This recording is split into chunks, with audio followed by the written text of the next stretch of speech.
말씀은 구약성경 시편입니다. 시편 27편 말씀 보도록 하겠습니다. 구약성경 시편 27편 1절에서 14절까지 여러분 한 편 전체를 저와 여러분 함께 교독하시고 14절 합독하심으로 함께 하나님 말씀 받겠습니다. 시편 27편 1절부터 제가 먼저 봉독하겠습니다. 여호와는 나의 빛이요 나의 구원이시니 내가 누구를 두려워하리요. 여호와는 내 생명의 능력이시니 내가 누구를 무서워하리요. 악인들이 내 살을 먹으려고 내게로 왔으나 나의 대적들 나의 원수들이 그들은 실족하여 넘어졌도다. 군대가 나를 대적하여 진칠지라도 내 마음이 두렵지 아니하며 전쟁이 일어나 나를 치려 할지라도 나는 여전히 태연하리로다. 내가 여호와께 바라는 한 가지 일 그것을 구하리니 곧 내가 내 평생에 여호와의 집에 살면서 여호와의 아름다움을 바라보며 그의 성전에서 사모하는 그것이라. 여호와께서 환난 날에 나를 그의 초막 속에 비밀히 지키시고 그의 장막 은밀한 곳에 나를 숨기시며 높은 바위 위에 두시리로다. 이제 내 머리가 나를 둘러싼 내 원수 위에 들리리니 내가 그의 장막에서 즐거운 제사를 드리겠고 노래하며 여호와를 찬송하리로다. 여호와여 내가 소리내어 부르짖을 때에 들으시고 또한 나를 긍휼히 여기사 응답하소서. 너희는 내 얼굴을 찾으라 하실 때에 내가 마음으로 주께 말하되 여호와여 내가 주의 얼굴을 찾으리이다 하였나이다. 주의 얼굴을 내게서 숨기지 마시고 주의 종을 노하여 버리지 마소서. 주는 나의 도움이 되셨나이다. 나의 구원의 하나님이시여 나를 떠나지 마시고 나를 버리지 마시고 나를 떠나지 마소서. 내 부모는 나를 버렸으나 여호와는 나를 영접하시리이다. 여호와여 주의 도를 내게 가르치시고 내 원수를 생각하셔서 평탄한 길로 나를 인도하소서. 내 생명을 내 대적에게 맡기지 마소서. 위증자와 악을 토하는 자가 일어나 나를 치려 함이니이다. 내가 산자들의 땅에서 여호와의 선하심을 보게 될 줄 확실히 믿었도다. 너는 여호와를 기다릴지어다. 강하고 담대하며 여호와를 기다릴지어다. 아멘. 오늘 시편 27편 특별히 시편 27편도 저와 여러분 우리 성도들에게 사랑받는 시편 중에 하나입니다. 여러분 시라는 것은 아무 때나 나오지 않습니다. 시라는 것은 이 감정적인 부분이 있기 때문에 기쁠 때 또는 슬플 때 인생의 고난을 경험할 때 아플 때 상처받았을 때 이때 시가 나오는 거예요. 그렇죠? 그래서 시편을 보면 찬양시가 많고요. 탄원시, 탄식시가 많아요. 여러분 인간은 찬양이 많습니까? 탄식할 게 많습니까? 인생은 그렇죠. 사실은 기뻐할 일보다는 탄식하고 슬퍼할 일이 인생에 훨씬 많습니다. 그래서 이 시편을 보면 탄원시가 굉장히 많은 부분을 차지하고 있는 것은 그게 인생의 본질이기 때문에 그렇습니다. 그러니까 여러분 중요한 것은 고난 중에 시가 나오는 거예요. 진정한 시는 고난 중에 잉태되는 것이 진정한 시입니다. 여러분 예술을 하는 사람들은 그래서 일부러라도 고생을 해보잖아요. 그리고 슬픔을 경험해보고 이렇게 노래 가사를 쓰는 사람도 자신이 사랑의 그런 고통이나 아픔을 경험해야지 가사가 이렇게 나오는 것처럼 여러분 인생의 고난 속에서 잉태되는 시가 진짜 시죠. 그래서 진정한 시는 그 안에 보면 고난이 있고 고통이 있고 깨짐이 있고 상처가 있고 아픔이 있고 슬픔이 묻어 나와 있습니다. 그래서 여러분 다윗의 인생을 보면 다윗이 시를 왜 그렇게 많이 지었어요? 고난이 많았어요. 다윗만큼 고난이 많았던 사람이 어디 있겠습니까? 고난을 겪은 사람의 기도는 좀 다르더라고요. 고난을 겪은 사람의 말은 좀 달라요. 고난을 겪은 분들의 숨소리가 달라요. 그러니까 고난을 겪은 분들이 기도하는 것을 보면 기도 하나하나 단어가 달라요. 굉장히 깊이가 있습니다. 그럼 다윗 같은 경우는 어떠한 고난을 겪었을까요? 대표적으로 여러분들이 얘기한다고 해도 한 4가지 정도 볼 수 있어요. 다윗은 그의 인생의 대부분을 전쟁터에서 보냈기 때문에 전쟁을 많이 경험한 사람이에요. 여러분, 우리가 그냥 전쟁 이렇게 얘기하지만 전쟁을 겪어보지 않은 세대잖아요, 우리가. 그러니까 전쟁이라는 것에 대한 실감이 잘 안 나요. 그러나 다윗은 이 전쟁터라는 것은 오늘 나가면 내가 돌아올지 못 돌아올지 모르는 죽음의 현장이잖아요. 그 죽음의 현장을 늘 살았던 사람이에요. 그래서 다윗의 시편을 보면 전투 용어들이 많은 이유가 그래서 그런 거죠. 두 번째, 다윗이 당했던 고난은 무엇이죠? 누구에게 고난을 당했죠? 사울 왕에게 고난을 당했죠. 여러분, 이게 미치는 거예요. 나는 그 사람에 대해서 해하지 않는데 일방적으로 당할 수밖에 없는, 일방적으로 당하면서도 나는 그 사람에 대해서 공격할 수 없는 그런 위치에 있을 때, 여러분, 왜 탄식이 나오고 왜 탄원이 나온다고 말씀드렸죠? 그 문제를 내가 해결할 수 있으면 탄식이 안 돼요. 그 문제를 해결할 능력이 있으면 그게 왜 탄식이 되겠습니까? 그 문제를 해결할 능력이 없기 때문에 이게 탄식이 되고 탄원이 되는 거예요. 왕이 나를 죽이겠다고 달려드는데 그걸 어떻게 이겨낼 수가 있겠어요? 그런 위기가 있었어요. 그래서 다윗의 인생의 전반부는 그 사울 왕에게 쫓겨다니는 인생을, 도망자의 인생을 살았어요. 세 번째, 다윗에게 있었던 가장 큰 대표적인 고난은 무엇입니까? 아들 때문에. 아직 여러분들은 아들 때문에 고생 안 해보셨죠? 저도 아이들이 아직 어려서. 혹시 아들 때문에 고생하신 분들 계십니까? 다윗에 비하면 아무것도 아니에요. 아들이 구테타를 일으켰는데 이 아들이 보통 아들입니까? 구테타를 일으켰죠. 아버지를 죽이려고 아버지에게 칼 들고 쫓아온 아들이죠. 거기에다 아버지의 부인들을 백주대낮에 강간한 이런 파렴치한 이런 페류나 같은 이 아들 때문에 다윗의 인생이 얼마나 고통을 당했습니까? 그런데 그 아들 그 자기를 향해서 칼을 드는 그 아들이 죽는 모습을 또 봐야 되는, 압살롬아 차라리 내가 죽어야 되는데, 그렇게 고백할 수밖에 없는 이 아버지의 심정. 그리고 마지막으로 다윗의 마지막 위기는 어떤 위기죠? 중년의 위기입니다. 중년이 참 무서운 것 같아요. 어느 날 여러분, 사람에게 있어서 중년이라는 것은 어떻게 보면 사회적으로 보면은 그 사람의 인생의 절정기입니다. 그렇죠? 그 사람의 인생의 절정기, 다윗의 인생의 절정기 때 갑작스럽게 찾아온 이 밧세바라는 여인과의 이 불륜 때문에 다윗의 인생은 그야말로 내리막길을 걷기 시작했습니다. 그러면서 다윗이 깨닫게 되는 것은 뭐예요? 그가 인간의 연약함과 부족함과 한계를 느끼면서 비로소 하나님 앞에 나아갈 수밖에 없는 자기 자신을 깨닫게 됩니다. 여러분, 신앙이라는 게 그렇습니다. 다윗의 일생을 보면 이게 완전히 이루어졌다 함도 아니요. 신앙이라는 게 이렇게 뚝딱 완성품이 만들어지는 거면 얼마나 좋겠습니까? 그런데 신앙이라는 것은 그렇지 않아요.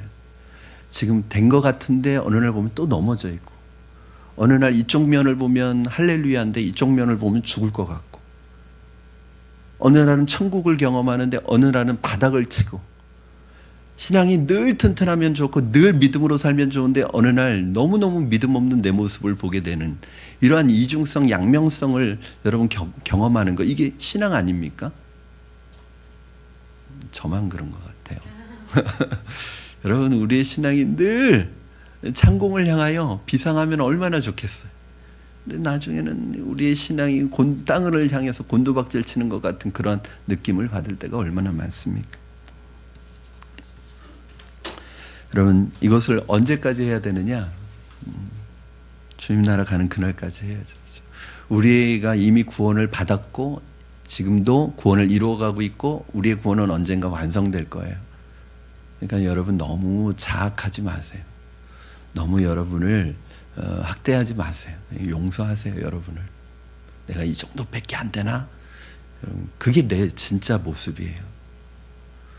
우리는 이미 하나님께서 우리를 인쳐주셨고 하나님의 자녀로 인쳐주셨고 지금 하나님께서 만들어가고 있고 언젠가는 완성될 거예요. 우리의 구원이라는 게 예수 믿고 구원받았다고 끝나는 게 아니잖아요. 예수 믿고 구원받은 초기 구원, 그리고 그 구원을 이루어가는 성화, 그리고 그 구원을 완성해가는 영화, 이 구원의 여정이라는 것이 있어요. 그런데 어떤 면에서 보면 여러분은 이제 구원의 여정 중에 어디쯤에 있을 거예요. 그러나 완성되지 않았어요.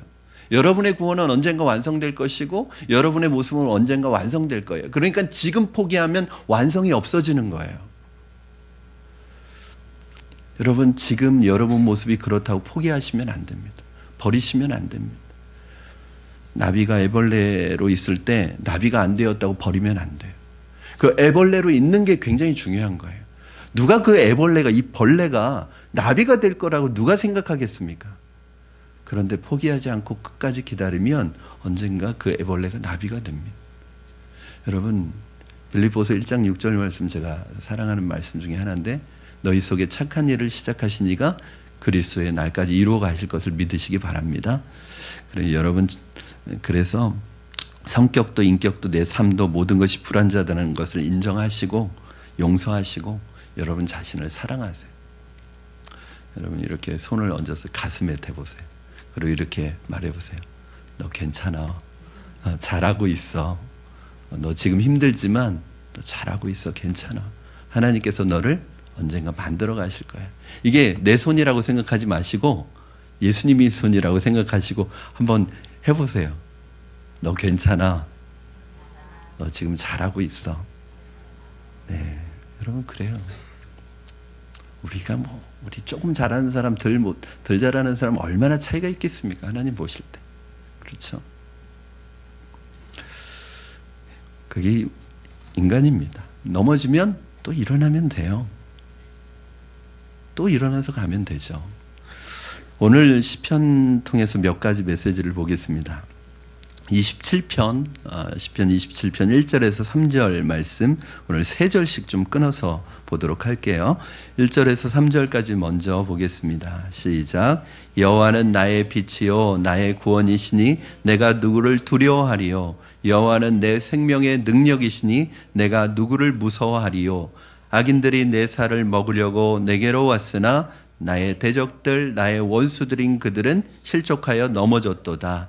군대가 나를 대적하여 진칠지라도 내 마음이 두렵지 아니하며 전쟁이 일어나 나를 치료할지라도 나는 여전히 태연하리로다. 아멘. 여러 각도로 1절에서 3절까지 말씀을 보면 여기 굉장히 놀라운 메시지가 나오는 것을 발견할 수 있습니다. 첫 번째로 27편 1절부터 보면 이 시에는 서론이 없어요. 사설이 없습니다. 바로 뭐로 들어가요? 여호와는 나의 빛이시오, 나의 구원이시오, 나의 생명의 능력이 되십니다. 이렇게 선포하고 시작을 합니다. 여러분 한번 따라해 보시겠어요? 여호와는 나의 빛이시오, 나의 구원이시오, 나의 생명의 능력이 되십니다. 여러분, 이 말만 해도 속이 시원하지 않아요? 그렇죠? 이 말을 여러분 믿음으로 선포하면 여러분 모든 걱정이, 불안이 사라질 줄로 믿습니다. 모든 두려움이 떠나가는 거예요. 이걸 여러분 시편은요, 배우고 나시면 배웠구나 그러고 끝내시면 안 되고 자꾸 여러분의 입술로 고백하시고 선포하셔야 돼요. 두려움이 내게 엄습해 올 때, 인생의 어두운 그늘이 내게 엄습해 올 때 선포하셔야 돼요. 여호와는 나의 빛이시오, 나의 구원이시오, 내 생명의 능력이 되십니다. 이렇게 선포하면요, 우리를 둘러싸고 있는 모든 어둠의 그늘들이 사라질 줄로 믿습니다. 여러분, 첫 번째 보시면 여호와는 나의 빛이요, 이렇게 고백합니다. 여러분, 빛의 반대말이 뭐죠? 어둠이죠. 어둠이라는 것이 무엇이에요? 어두우면 어떻게 되죠? 여러분, 어두우면 길이 잘 보입니까? 안 보입니까? 안 보이죠? 책을 볼 수 있습니까? 없습니까? 없죠. 그러니까 이 어둠에서는 어디로 가야 될지 모르는 거예요. 여러분, 다윗의 인생을 보면은 사실은 인간적으로 보면 늘 어디로 가야 될지 모르는 거예요. 어둠이 짙으면 어디로 갈지 몰라요. 그 어둠이 나를 지배하는 것입니다. 군대가 계속 나를 괴롭혀요. 원수가 나를 괴롭히는 거예요.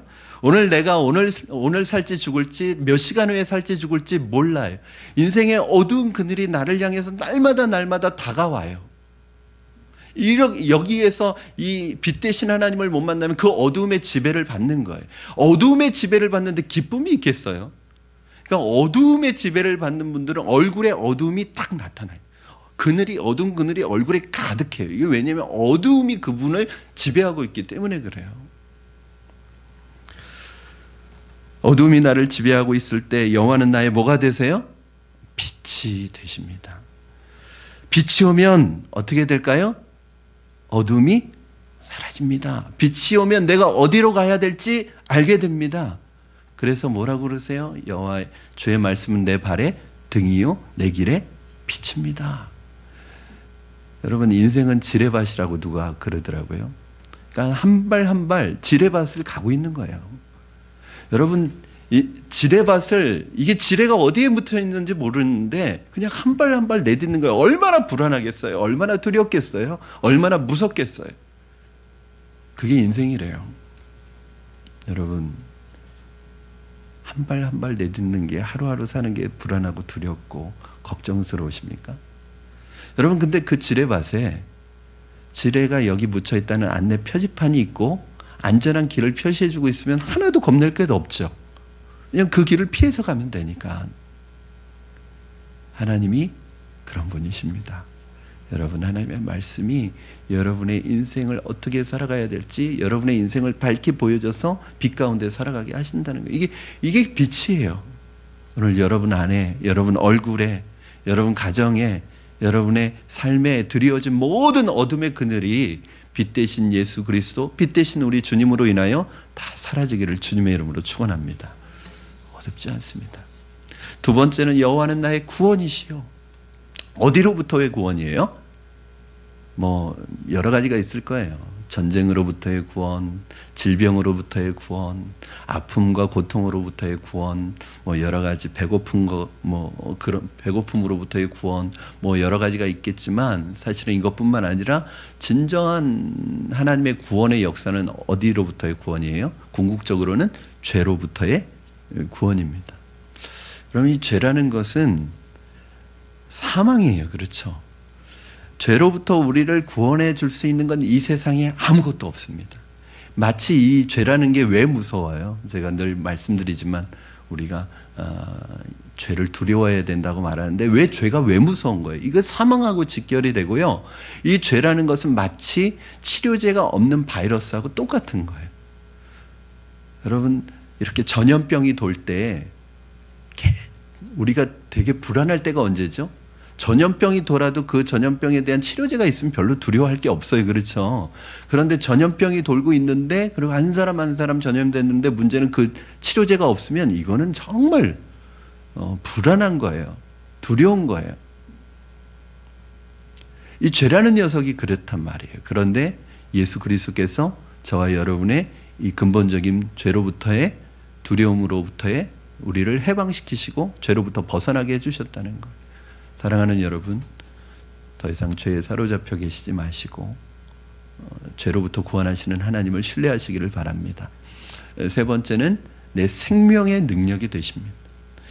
여러분, 생명의 능력이라는 말은 죽음의 권세로부터 나를 건져내시는 분이라는 뜻이에요.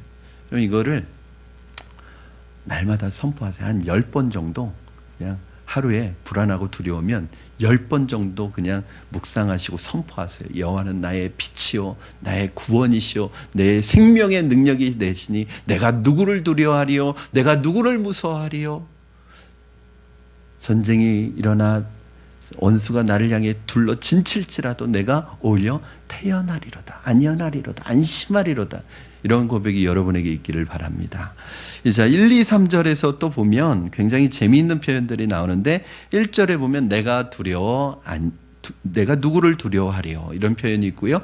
1절 끝부분에 가면 내가 누구를 무서워하리요. 그리고 2절에 보면 원수들이 어떻게 되었어요? 넘어졌도다. 여러분, 이 원수들이 여러분, 이게 무슨 말이에요? 원수들은 결코 우리를 이길 수 없다. 원수의 칼이 거의 내 몸매까지 닿아서 거의 다가왔는데 하나님께서 그냥 자꾸 잡아뜨리시는 거예요. 원수를. 그러니까 이게 안 돼요. 이루어지지가 않아요.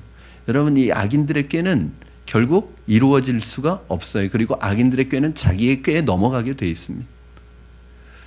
이 원수들이, 하나님께서 원수가 우리를 범하도록 놔두지 않으신다는 거예요. 저는 시편 3편 말씀 볼 때 아주 재밌는 편이 있었잖아요. 여러분 혹시 기억하세요?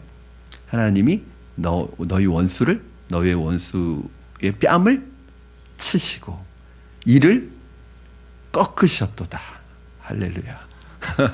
여러분 얼마나 신나요. 내가 꺾을 수 없는데, 내가 부러뜨릴 수 없는데 하나님이, 여러분 그러니까 정말 하나님께서 여러분의 하나님이신 것을 믿으신다면 여러분 두려워하지 마시기 바랍니다. 그 다음에 3절에 보니까 군대가 나를 향하여 진칠지라도 내 마음이 뭐하지 아니하며 두렵지 아니하며 내가 여전히 태어나리로다. 이게 예전 성경에는 안연하리로다 그렇게 있었거든요. 이게 태어나다는 말이 뭐 어려운 말은 아니니까 안심이 된다는 거예요. 안심이. 여러분 이게 참 이상한 거죠. 전쟁이 일어나고 막 원수들이 나를 향해 막 둘러 진치는데 마음이 편안하대. 여러분 평화는 어디에서 오는 거죠? 전쟁이 없어서 평화가 아니라 하나님 품 안에 거해야 평안함이 오는 것이죠. 여러분 1, 2, 3절을 보니까 여호와는 나의 빛이요 나의 구원이시요 나의 생명의 능력이 되시기 때문에 이렇게 하는 게 참 좋죠. 여호와는 나의 빛이고 나의 구원이시고 나의 생명의 능력이 되시기 때문에 나는 두렵지 않습니다. 나는 무섭지 않습니다. 전쟁이 일어나 진칠지라도 내가 두려워하지 않고 안심합니다. 왜요? 여호와는 나의 빛이고 나의 구원이시고 나의 생명의 능력이 되시기 때문입니다. 너희는 마음에 근심하지 말라. 하나님을 믿으니 또 나를 믿으라. 수고하고 무거운 짐진자들아 다 내게로 와서 쉬어라. 내가 너희를 쉬게 하리라. 여러분 성경에서 제일 많이 나오는 그 말씀이 어떤 말씀인지 아세요? 두려워 말라. 놀라지 말라. 내가 내 하나님이 됨이라. 내가 어디를 가든지 너와 함께 하겠다. 내 오른팔에 너를 새겼어. 내가 너를 떠나지 아니하겠다. 이 말씀을 계속 하세요. 어디까지? 성경 끝까지. 성경 시작부터 성경 끝까지 이 말씀이 계속 나오는. 저희가 구체적으로 366번 나온다고 말씀을 드렸어요. 왜 이렇게 많이 하실까요? 왜 이렇게 자꾸 하실까요? 이 말씀을 자꾸 까먹으니까, 자꾸 잊어버리니까. 괜찮아. 그런데 또 잊어버려. 괜찮아. 또 잊어버려. 자꾸 잊어버리니까. 이 말씀이요, 인생 끝까지 따라오는 하나님의 말씀입니다. 마태복음 28장 20절 말씀에 뭐라고 그래요? 내가 세상 끝날까지, 세상이 끝나는 날까지 내가 너희와 함께 해주겠다. 그러니까 두려워 마라. 놀라지 마라. 염려하지 마라. 내가 너 하나님 아니냐? 내가 네 아버지 아니냐? 넌 정유라는 최순실 같은 엄마 두고도 그렇게 큰 소리 치고 그렇게 목에 힘주고 사는데 내가 하나님 아버지 아니냐? 여러분 하나님 아버지를 여러분의 아버지로 두셨는데 왜 자꾸 염려하시고 두려워하시고 불안해하시고 떨고 하십니까? 여러분 평안하면 잠 잘 잘 거예요. 그렇죠? 사실은 잠을 잘 자는 것만큼 큰 축복이 어디 있습니까? 그렇죠? 저는 여러분이 잠을 잘 주무시기를 바랍니다. 아무 꿈도 꾸지 말고 그냥 푹 주무시기를 바랍니다. 예수님 꿈만 꾸시고 다른 꿈 꾸지 마시고 그냥 푹 주무세요. 여러분 이게 축복이에요. 돈을 많이 가지고 있는 게 축복이 아니라, 뭘 많이 먹는 게 축복이 아니라, 마음에 근심이 없고 내 생각에 잡념이 없고 잠 잘 자고 마음이 깨끗하고 하나님을 향해 내 신앙이 단순한 거, 이게 큰 축복이에요. 너무 근심이 많아. 근심하지 말라. 염려하지 말라. 오늘 일은 내일 일은 내일 염려할 것이요 그날의 괴로움은 그날로 족하니라. 그럼 왜 한 달 후에 일어날 일을, 1년 후에 일어날 일을 10년 후까지 대비해서 미리 걱정하시고 두려워하십니까? 그러기에는 우리의 시간이 너무 짧고 우리의 시간이 너무 없지 않습니까? 그렇죠? 10년이 나에게 올지 안 올지 왜 미래에 있을 일을 미리 땡겨서 걱정을 하십니까? 왜 이미 지나가서 바꿀 수 없는 일 때문에 계속 괴로워하십니까?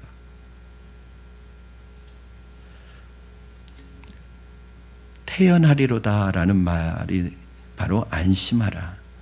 평안과 안심은 하나님을 신뢰하는 데서 나오는 것입니다. 안심은 어디에서 나오는 거예요?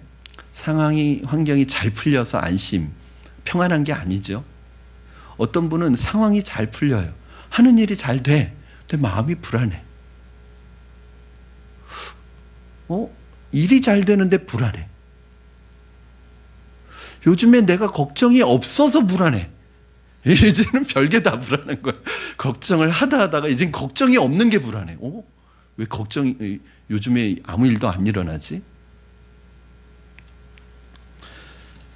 여러분, 안심이라는 것은, 평안이라는 것은 하나님을 경외할 때, 하나님을 의지할 때 하나님이 우리에게 주시는 편안함입니다. 이 편안함은요, 때로는 일이 안 풀리고 때로는 일이 안 되는데도 마음속에 편안해요. 상황과 환경이 그렇게 좋지 않은데도 편안해요. 하나님이 주시는 평안과 여러분이 가지고 있는 내가 노력한 평안을 한번 비교해 보세요. 내가 지금 누리는, 여러분 평안하세요? 여러분 요즘 일이 잘 안 되시죠? 어려움이 있죠? 그래도 평안함이 있어요? 혹시 요즘에 일이 잘 되는데 혹시 불안한 분 없으십니까? 그게 주님이 주시는 평안이 아니기 때문에 그래요. 주님이 주시는 평안은 일이 잘 되고 안 되고 중요하지 않습니다. 어떤 상황과 환경 중요하지 않습니다. 하나님을 신뢰하는 데서 오는 편안함이에요.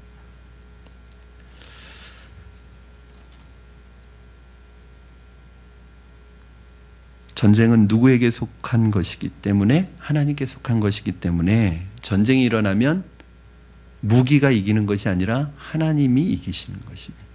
여러분, 하나님을 신뢰하시고 하나님을 의지하십시오. 4절 6절 말씀 같이 보겠습니다. 4절에서 6절 시작. 내가 여호와께 바라는 한 가지 일 그것을 구하리니 곧 내가 내 평생에 여호와의 집에 살면서 여호와의 아름다움을 바라보며 그의 성전에서 사모하는 그것이라.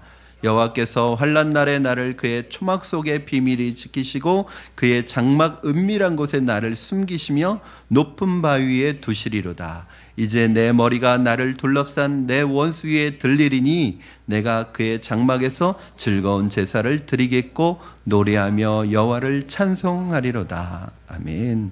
4절, 5절, 6절에서는 세 가지 중요한 주제가 나오는데, 하나는 다윗의 소원, 다윗의 소망, 두 번째는 다윗의 비밀, 그리고 세 번째는 다윗의 확신. 이것이 4절, 5절, 6절에 하나씩 들어가 있습니다.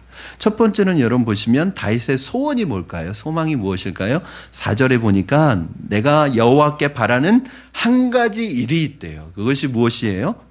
평생의 여호와의 집에 살면서 여호와의 아름다움을 바라보며 사모하는 것이라.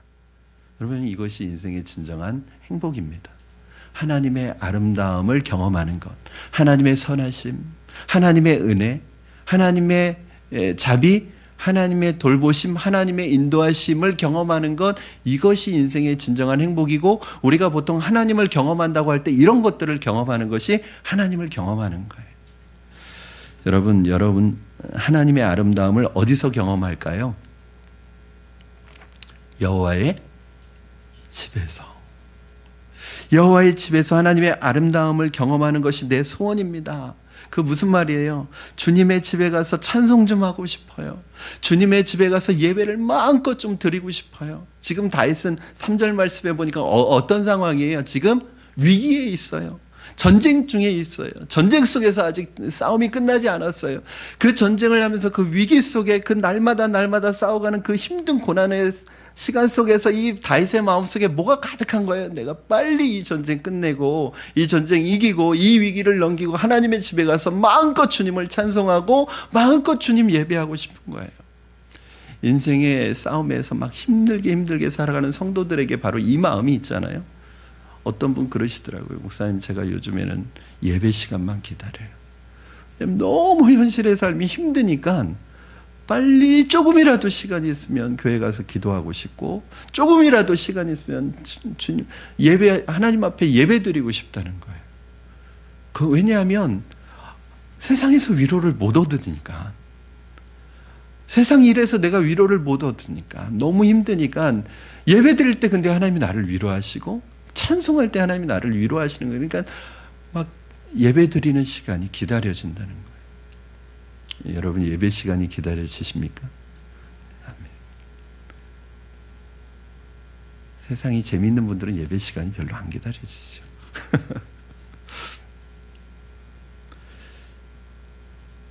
이것이 다윗의 소원이었습니다. 다윗의 소원은 소박했어요. 내가 하나님께 바라는 한 가지 일, 유일한 소망은 뭐냐면 여호와의 집에 살면서 하나님의 아름다움을 보고 평생 하나님의 그 아름다움을 경험하고 하나님 앞에 예배하고 찬송하는 게 이게 다윗의 소원이었습니다. 여러분 무슨 소원이 있으십니까? 집 사는 소원을 가지고 계십니까? 아니면 승진하는 소원을 가지고 계십니까? 저는 예배자라는 말이 저에게는 좀 큰 감동을 주는데 그게 무슨 말이냐면 저는 사실은 설교자나 어떤 이 예배를 돕는 사람들은 그런 딜레마가 있거든요. 회중석에 앉아있는 분들은 그래도 그런 부분이 없는데 저는 이제 예배 시간에 설교를 하잖아요. 어떤 분은 찬양 인도를 하고 어떤 분은 반주를 한단 말이에요. 그리고 어떤 분은 예배를 돕는 역할을 해요. 그런데 이게 어떻게 되냐면 예배 시간에 내가 예배자가 아니라 설교자로 나가다 보면은 나중에 설교를 안 하면 내가 예배를 못 드려요. 무슨 말이냐면 쉬운 예를 들어서 목사님들이 설교를 안 하고 내려가 있으면 예배 잘 못 드리십니다. 막 어떻게 해야 될지를 몰라요. 그래서 목사님들처럼 남의 설교 못 듣는 사람이 없어요. 왜 그래요? 예배를 설교로만 드렸기 때문에 그래요. 여러분 저는 설교자로 지금 예배 드리고 있는 거예요. 제가 이 자리에 서지 않고 내려가면요 저는 그 자리에서 최고의 예배자가 되려고 해요. 저는 우리 전도사님들이 앞에서 설교할 때도 제일 앞자리에 앉아서 은혜 받습니다. 찬양 인도할 때도 저 뒷자리에서 구경하지 않고 앞자리에서 제가 더 참여하고 예배하려고 그래요. 왜 그러냐면 전 설교자가 이기 전에 예배자이기 때문에 그래요. 여러분 예배자로 오셨습니까? 저는 잘 이해가 안 갔던 것 중에 이제 예전에 어떤 그런 찬양팀 인도자들이 보면 막 앞에서 막 30분 동안 찬양을 열심히 은혜스럽게 인도해요. 막 성도들 은혜는 다 끼쳐놓고 그리고 예배 안 드리고 나가버려요. 찬양 끝나고. 그리고 앞에서 막 그렇게 뜨겁게 찬양 인도해놓고 딱 들어가서 앉아서 계속 졸아요. 앞에서 막 그렇게 설교해놓고 다른 사람 설교할 때는 앞에서 졸아요. 그게 왜 그러냐? 이게 예배를 직업적으로 드려서 그런 거죠. 저는 설교자이기 전에 하나님 앞에 예배자로 나가고 싶은 거예요. 사랑하는 여러분, 저는 여러분에게 예배자에 대한 사모함이 있기를 주님의 이름으로 축원합니다. 첫 번째는 다윗의 소원, 두 번째 5절은 다윗의 비밀이 있어요. 어떤 비밀이 있느냐? 5절 말씀에 보니까 뭐라고 나와 있죠? 여호와께서 환난 날에 나를 어디에 숨기셨어요? 초막 속에, 그리고 그의 장막 은밀한 곳에 비밀이 지키시고 비밀이 숨기시고 바위에 높이 두셨다고 합니다. 여러분 비가 오고 폭풍이 불어와도 하나님이 나를 숨겨주고 지켜주시면 안전한 것입니다. 만세 반석 열리니 내가 들어갑니다. 장애 어리상하고 물과 피를 흘린 곳 내게 험되어서 형통하게 하시네. 여러분 만세반석이 누구예요? 예수님이잖아요. 이것이 폭풍이 치는 어느 날 새 한 마리가 너무 비를 많이 맞고 너무 바람을 많이 맞아서 더 이상 날 수 없을 정도로 지쳐 있어요. 그런데 어디도 비를 피할 곳이 없어요. 곧 떨어지게 생겼어요. 쓰러지게 생겼어요. 그런데 바위 속에 그 틈이 보이는데 그 틈으로 쏙 들어갔더니 거기는 비가 없는 거예요. 밖에는 지금 장대같이 비가 쏟아지고 바람이 그렇게 부는데 그 바위 틈으로 들어갔더니 거기에는 비가 없는 거예요. 앞에는 비가 있는데 거긴 비가 없는 거예요. 사랑하는 여러분, 여러분의 반석이 되시고 여러분의 피난처가 되시는 하나님께 피하시기 바랍니다. 십자가로 피하시기 바랍니다. 그래야면 아무리 폭풍우가 몰아치고 환란 풍파가 몰아쳐도 여러분의 삶을 무너뜨리지 못할 줄로 믿습니다. 이것이 다윗이 인생을 사는 비결이었어요. 다윗은 뭘 잘했냐면 피하는 걸 잘했어요. 힘들고 어려울 때 여러분 어떻게 하세요? 어떻게 하세요? 그냥 힘들고 어려운 거 다 받아내고 계세요? 큰일 납니다. 그러다가 여러분. 피하셔야죠. 어떻게 피해요? 인생이 불어오는 환난과 풍파와 비바람과 폭풍 어떻게 피해요? 피하는 방법이 뭐예요? 여호와께 피해야 되잖아요. 그렇죠? 여호와께 피하는 게 뭐예요? 하나님 앞에 나와 기도하는 거죠. 목사님 또 그 얘기 하려고 그랬구나.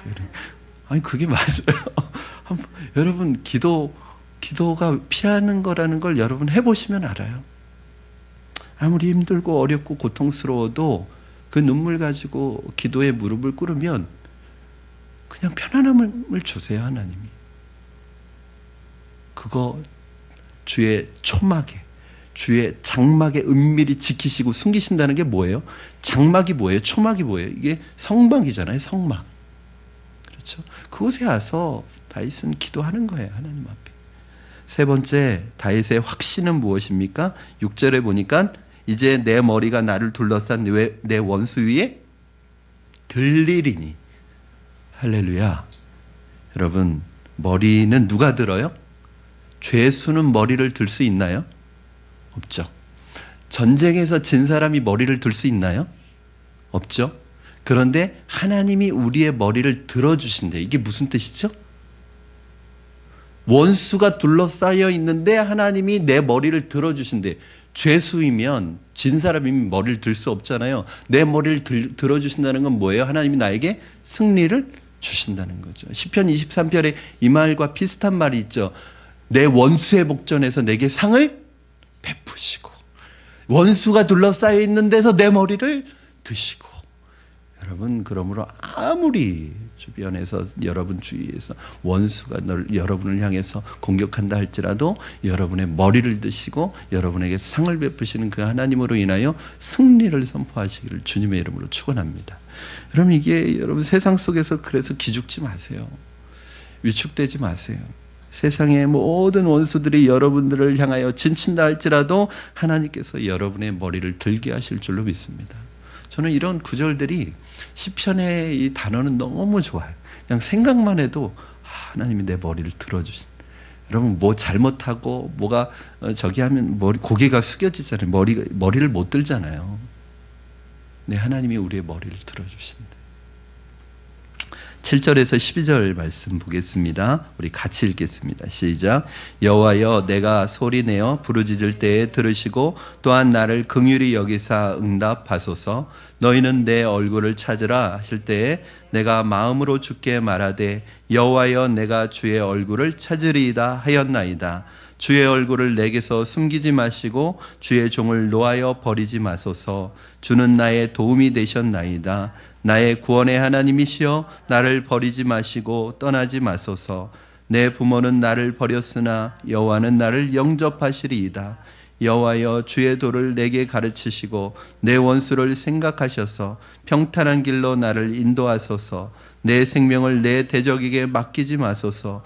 위증자와 악을 토하는 자가 일어나 나를 치려함이니이다. 아멘. 이 말씀을 보면 기도는 반드시 응답하신다라는 것을 알 수 있습니다. 내가 부르짖을 때 여호와여 응답하소서라고 말씀하고 있는데, 여기에서 여러분들이 동그라미 칠 단어가 있어요.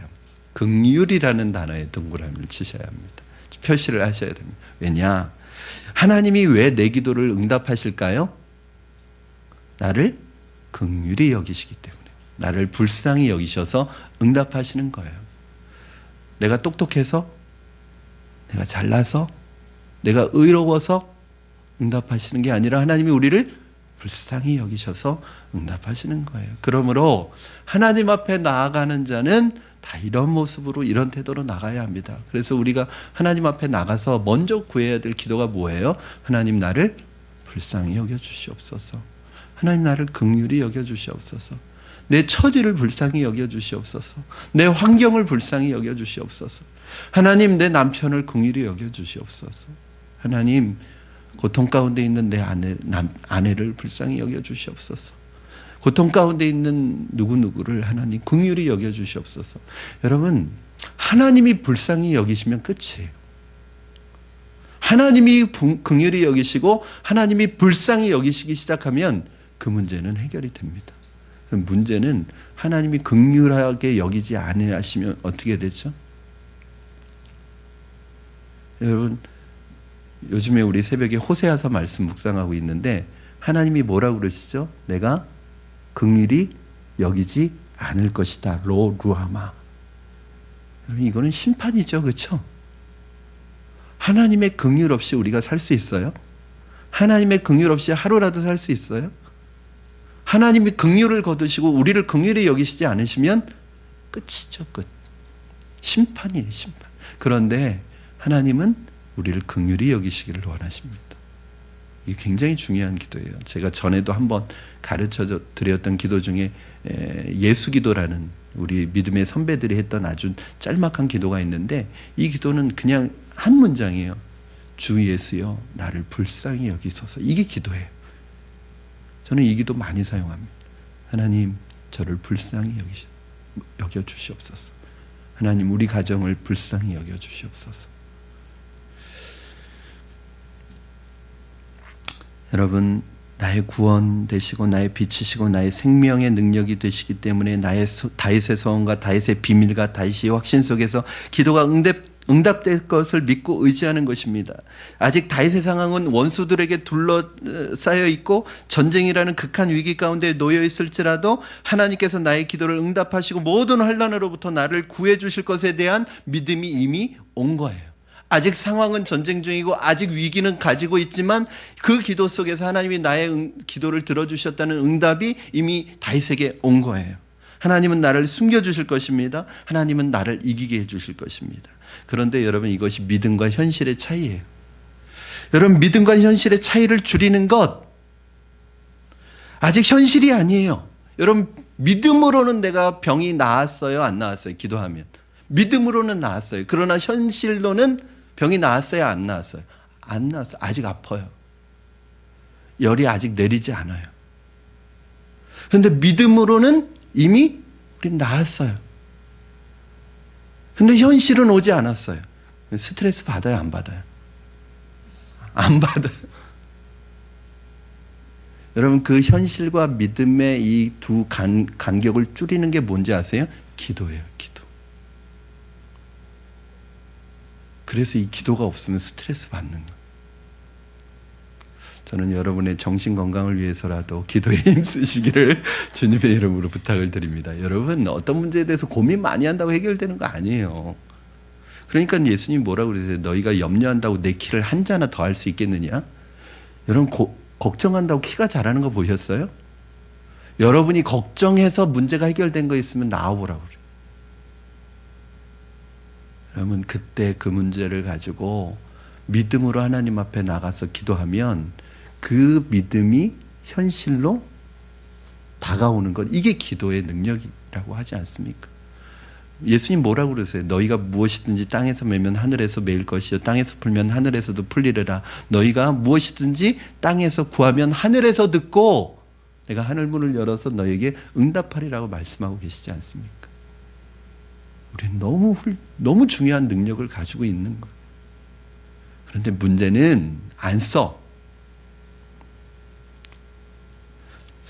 우리는 참 보관의 은사가 있어요. 성경책도 잘 보관을 해. 안 읽어. 기도도 그 놀라운 능력을 주셨는데 안 써. 그리고 언제 생각나요? 급할 때만 생각나요. 쓰시기 바랍니다. 여러분, 그래서 다윗이 이렇게 기도합니다. 너희는 내 얼굴을 찾으라 하실 때 내가 마음으로 주께 말하되 여호와여 내가 주의 얼굴을 찾으리이다. 여러분, 기도란 무엇이냐? 하나님의 얼굴을 찾는 것이 기도입니다. 9절을 보면 주의 얼굴을 내게서 숨기지 마시고 주의 종을 놓아여 버리지 마소서. 주는 나의 도움이 되셨나이다. 나의 구원의 하나님이시여 나를 버리지 마시고 떠나지 마소서. 여러분, 이것이 믿음의 위기죠. 믿음에는 이런 위기가 있습니다. 하나님이 떠난 것 같은 느낌, 하나님이 나를 버리실 것 같은 느낌, 하나님이 나로부터 떠나 계시다는 느낌을 받을 때가 있어요. 왜 그렇죠? 그거는 하나님 때문에 그런 게 아니라 자기 때문에 그런 거예요. 자기가 한 짓이 있어가지고. 그러니까 하나님을 바라보면 걱정이 없어요. 그런데 자꾸 자기를 바라보면 걱정이 생기는 거예요. 그럼 기가 막힌 거죠. 하나님 바라보면 안 버릴 것 같은데 나를 바라보면 하나님이 자꾸 버릴 것 같은 거예요. 그러니까 나를 바라보지 말고 하나님 보고 사셔야 합니다. 그러면서 기가 막힌 말을 10절에 하는데 저는 이 말씀 참 너무 좋아요. 내 부모는 나를 버렸으나 여호와는 나를 영접하시리니. 여러분, 죄인인데도, 과거가 있는데도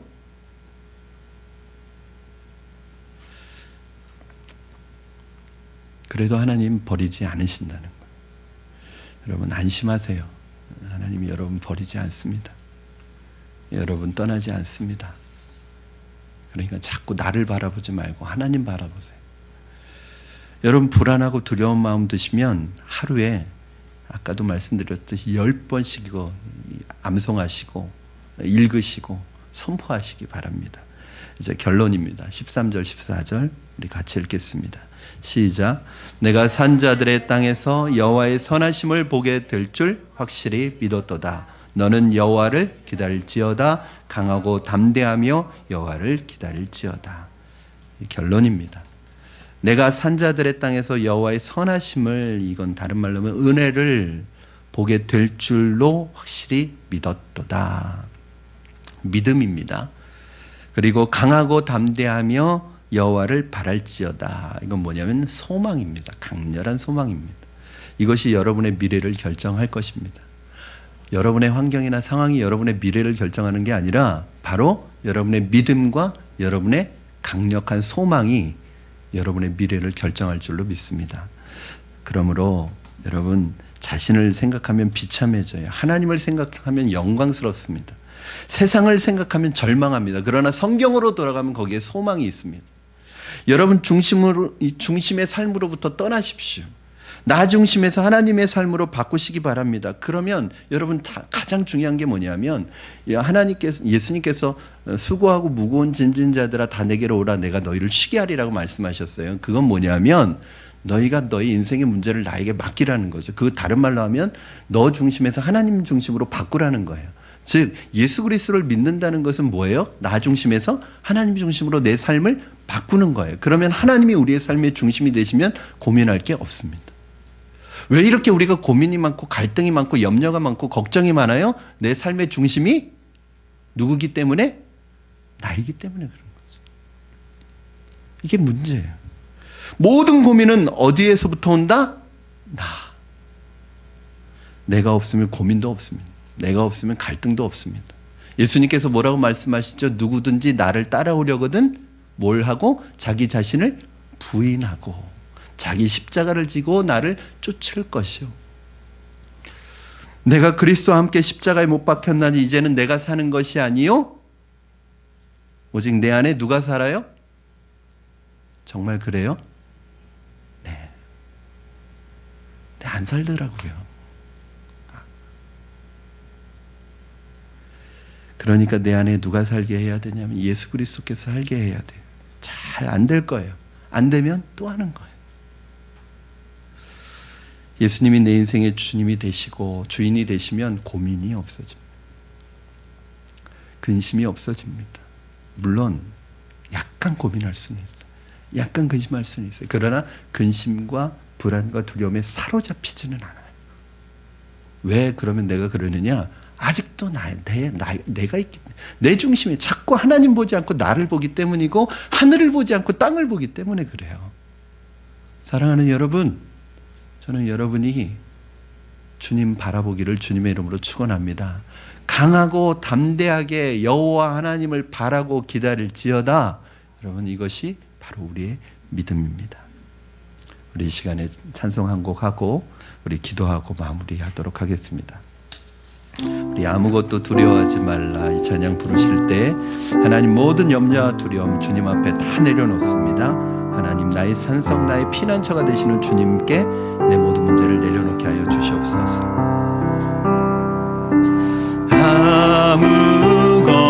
아무것도 두려워 말라.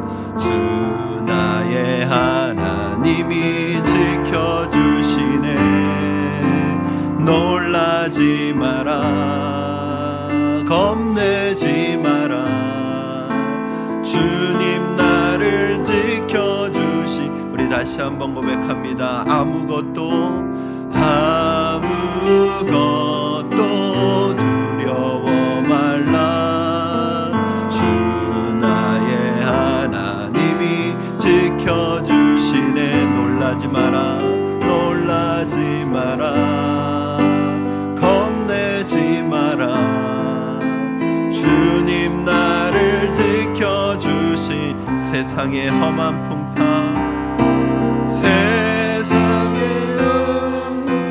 지칠지라도 주님 나를 지켜주시네. 세상의 험한 풍파, 세상의 험한 풍파 몰아칠 때도 주님 나를 지켜주시네. 주님은 나의 산성,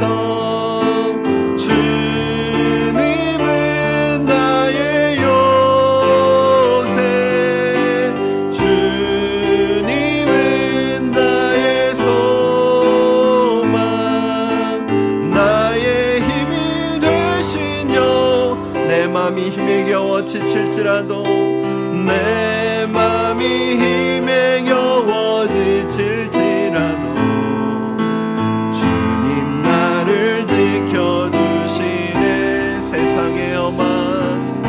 세상의 험한 풍파 몰아칠 때도 주님 나를 지켜주시네. 주님은 나의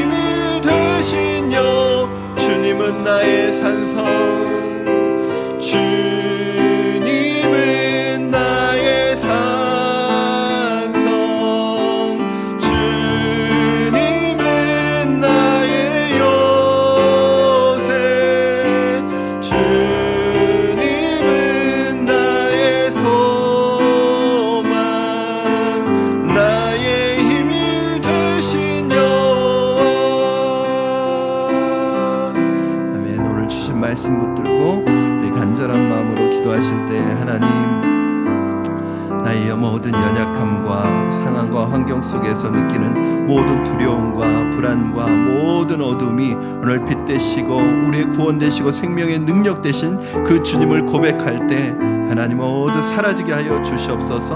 하나님, 주님 원수가 나를 둘러친 칠지라도 상황과 환경에 어려움이 있을지라도 마음의 고통이 있을지라도 하나님 우리를 위로해 주시고 격려해 주시고 축복해 주시고 우리를 붙드시는 주님 안에서 주님의 하나님 예배하게 하시고 찬양하게 하여 주시옵소서. 주님을 고백하게 하여 주시옵소서. 하나님 주님을 향한 믿음으로 나아가게 하여 주시옵소서. 우리 이 시간에 주신 말씀 붙들고 믿음으로 결단하며 기도하겠습니다. 살아계셔서 역사하시는 하나님 아버지 감사합니다.